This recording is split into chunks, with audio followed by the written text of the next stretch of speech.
About a week ago, one of my friends called me and said, "Hey dude, wanna come over and chop up a pumpkin with a possibly illegal sword?" And I was like, yeah! So he came over with the pumpkin and his sword. Also, it turns out that only 132.1% of you are actually, wait, 132.1 of you are actually subscribed? Wait, that's over, what the heck? Wait. No, that's not possible. Ah! Oh no, oh no, oh no, oh! Oh, and by the way, stick around until the end of the video for a little surprise. You're probably gonna hate me for this. Are you slicing or dicing? How sharp is that? I wouldn't feel it if I were you. That is actually scary. Don't feel the compared to my sword. Swords comparison. Swords. Oh, okay then.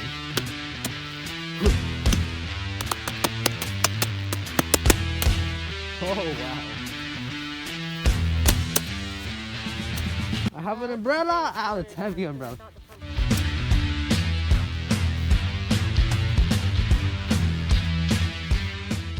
It was when I was walking over this pumpkin carnage when I had an idea. It was like God spoke. Oh jeez. An otherworldly voice whispered in my ear and told me to build a pumpkin slicing rocket sword. Oh, no. Slow down there. You see, the food supplying adults that I live with were not very excited about the idea of a sharp metal object and rocket motors strapped together. Because we live right next to an airport, and if something weird happened and the sword went up, well then that could be very bad. Very bad. So, me and the food supplying adults made a compromise. Instead of rocket motors, we decided to use a blender to make the sword spin around very quickly to chop up pumpkins.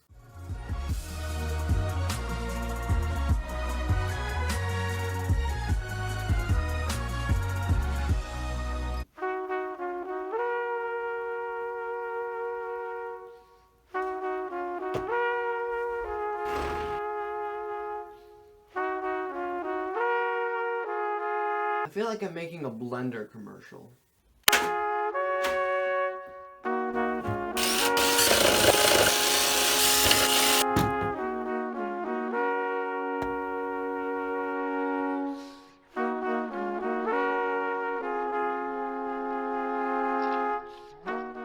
Here's a little not so fun fact. You know those little buttons on the front of the blender that don't really seem to do anything? Well, it turns out they have a pretty complicated internal mechanism.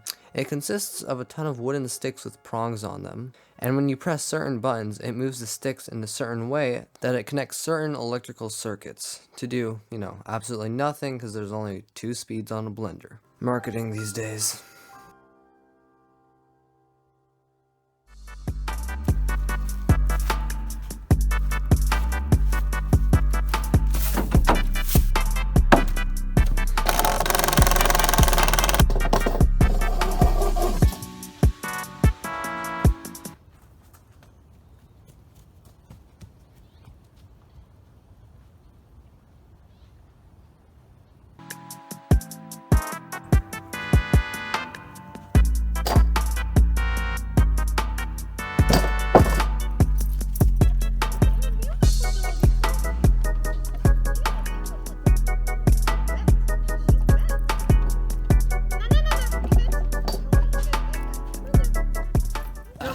A motor that doesn't require this kind of like potential danger? No, because that's going to be really expensive. Better than having you in the ER. But I'm not going to go to the ER. I'm not going to go to the ER. It's gonna like blow up. Well, no, because the breaker would just break. Well, like, you don't know that. I mean, No, the but breaker hold on. may not, Is the there- circuit may not break it. What's up, The only thing that can happen is that a short circuit. So there's literally nothing that can make it.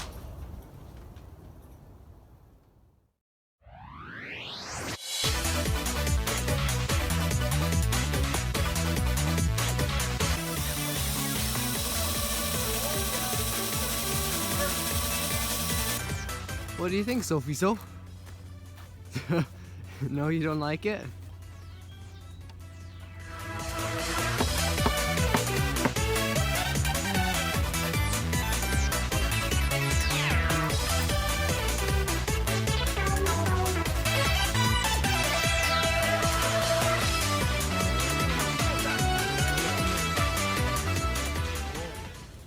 Watch out. Uh-oh. Oh. You have to jump. You have to jump over it, Sophie. So you ready? You ready? Uh-oh. Okay, so quick update. I may have lost the sword. I've spent the last couple of hours looking for it, and I can't find it anywhere. So...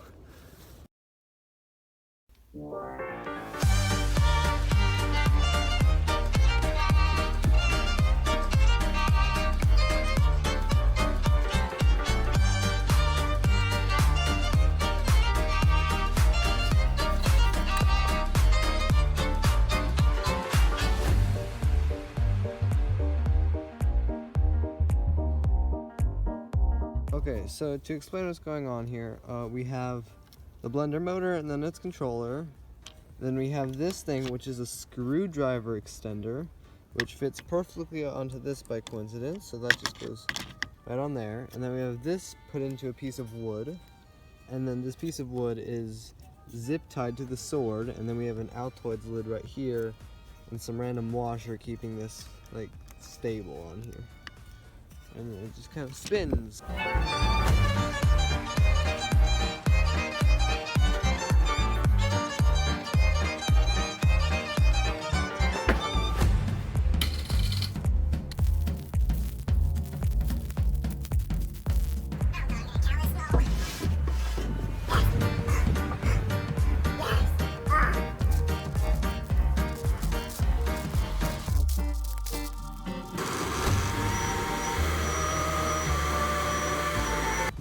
That right there is a wasp nest. Oh my god, help. Hey, come back here, hey! Where do you think they're going?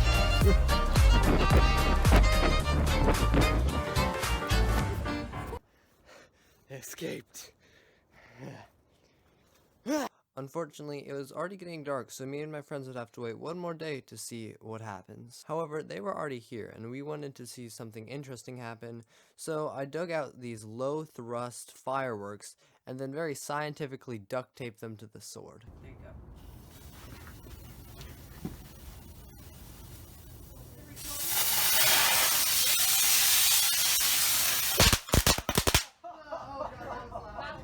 Three, two, go.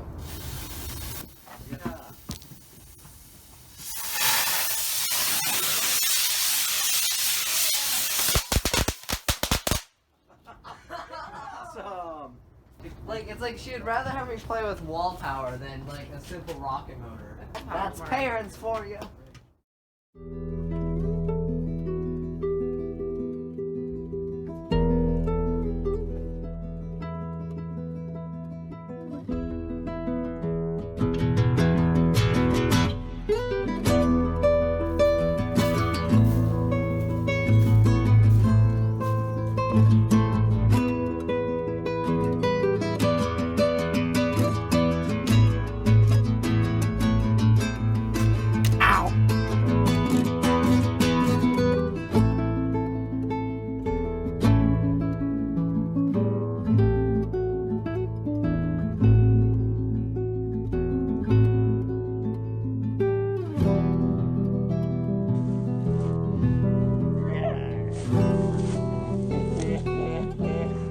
Oh my god. Okay.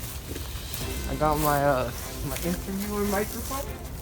I got my glasses. I feel very professional. The camera rolling to stick. What do you think is gonna happen? I think we're all gonna catch coronavirus and die. Okay, very epic. What do you think is gonna happen? I think same thing except more bloody and violent. Yay! Okay. Every time I walk away from here, I'm terrified someone's gonna plug that thing in, and all you kids are gonna be in the stove. Maybe Tom should plug it in. You want to get electrocuted? To talk. What do you think is actually going to happen when we turn this thing on? I think the sword will go boom and Banana will die. Alright, so do you want to elaborate on that at all, or is that all you think? Well, if you want elaboration, I think that the banana will be slowly and painfully.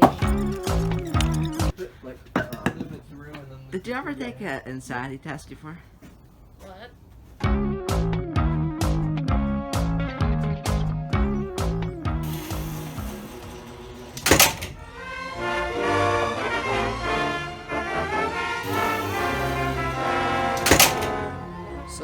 obviously did not really go to plan. And while this is fairly disappointing, it was not surprising at all. However, what is quite surprising is that it was not my scuffed handiwork that caused the failure, but actually the blender shaft, which snapped right clean off. Exactly what we thought would happen happened! However, this puny display of destruction did not subside our uttermost craving for madness. So we did really the only thing we could do. We went over to the barn. Boom, boom. Watch me jump over a fence.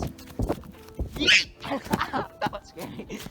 And, you know, we found a lawnmower blade. My mom was not very happy. Mower blade. Lawnmower blade. Lawnmower blade. Lawnmower blade.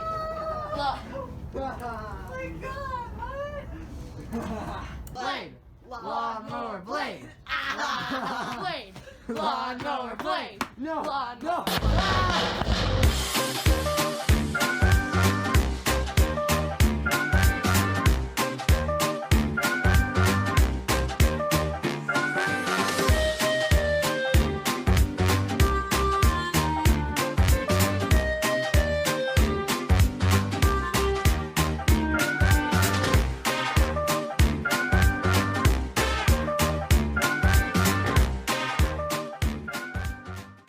However, strapping a half-inch thick lawnmower blade to a blender motor is not as easy as it seems, so that project is gonna have to be delayed for a different day.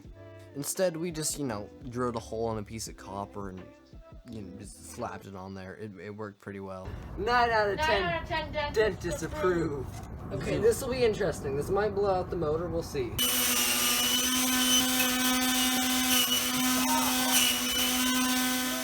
Unfortunately, the destruction had to end when the overworked motor started smelling like glazed pork chops. Over the next week, in which it rained constantly, I had plenty of time to fix the contraption with more Gorilla Glue and screwdriver parts.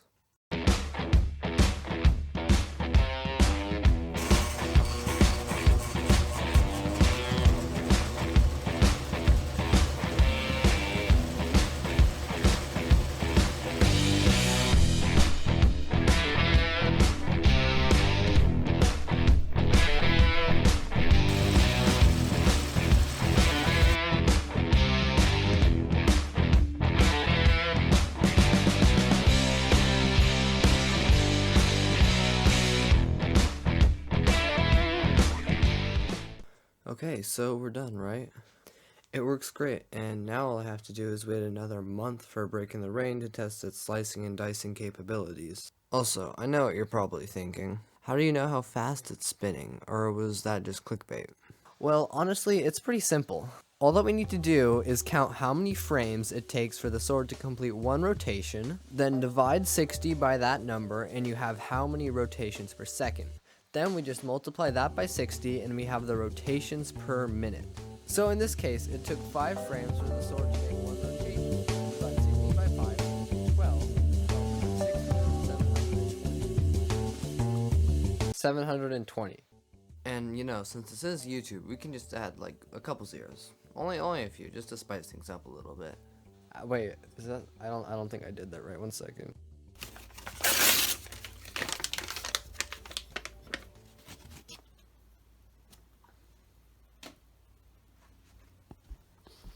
So if you liked the video, please do leave a like. If you didn't like the video, well, go watch James Charles or something. I don't know. I don't really care, dude.